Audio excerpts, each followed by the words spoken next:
It's the audacity. I agree with you that we're in year 9 and no one knows how to cover the audacity. The audacity is that someone should have said, stop it, stop.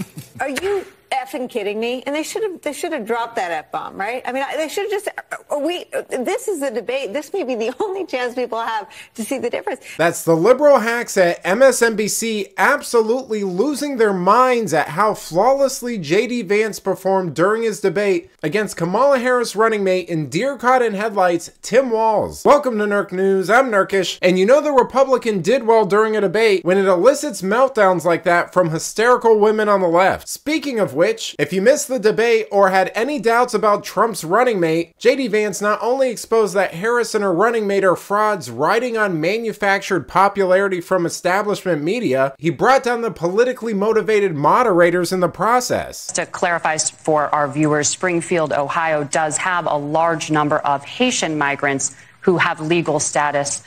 Temporary protected status. Well, Margaret, but thank you, Senator. We have so much to get to. Margaret, I think it's important because we're going to turn out of the economy. Thank Margaret, you. The rules were that you guys weren't going to fact check, and since you're fact checking me, I think it's important to say what's actually going on. So there's an application called the CBP One app, where you can go on as an illegal migrant, apply for asylum or apply for parole, and be granted legal status at the wave of a Kamala Harris open border wand. That is not a person coming in, applying for a green card and waiting for 10 years. That is the facilitation of illegal immigration, Margaret, by our own leadership. Thank you, Senator, for describing the legal process. We have so much to get to, Senator. Those laws have been on the books since 1990. Thank you, gentlemen. The CBP One app has not been on the books since 1990. It's something that Kamala Harris created, Margaret. Gentlemen, the audience can't hear you because your mics are cut. We have so much we want to get to. Thank you for explaining the legal process. This was perhaps the best moment in the debate and the most revealing about the state of journalism in America. The moderators had agreed to not inject their own biased opinions under the guise of fact-checking. But they're so corrupt and smooth-brained that they couldn't help themselves, and it backfired spectacularly. There's absolutely no scenario where a reasonable person watches that exchange and doesn't think the media is corrupt. Everything from their snotty, sarcastic replies to the short-sighted glee on their faces when they press the mute button did more to lower their credibility than any insult Trump or Vance could ever come up with, which left saner members of establishment media reluctantly accepting Walz's fate. J.D. Vance is much more experienced at this, at public speaking, at defending himself, at pivoting. He was good. I mean, he was too slick maybe, but he certainly was not the kind of despicable character that we've kind of seen clips of. There is no doubt in my mind, however Governor Walz did in terms of sincerity, that Vance won this debate. Does Governor Walz have a problem with the truth? No. They were talking, at one point, Vance wanted to correct something about how Haitians got into this country.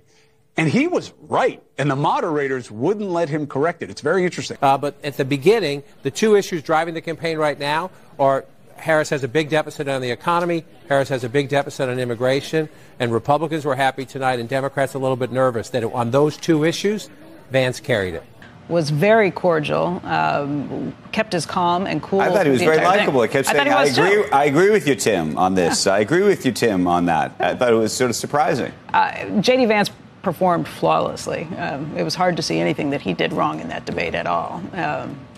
I'm just going to let... I'm looking at social media. It speaks for itself.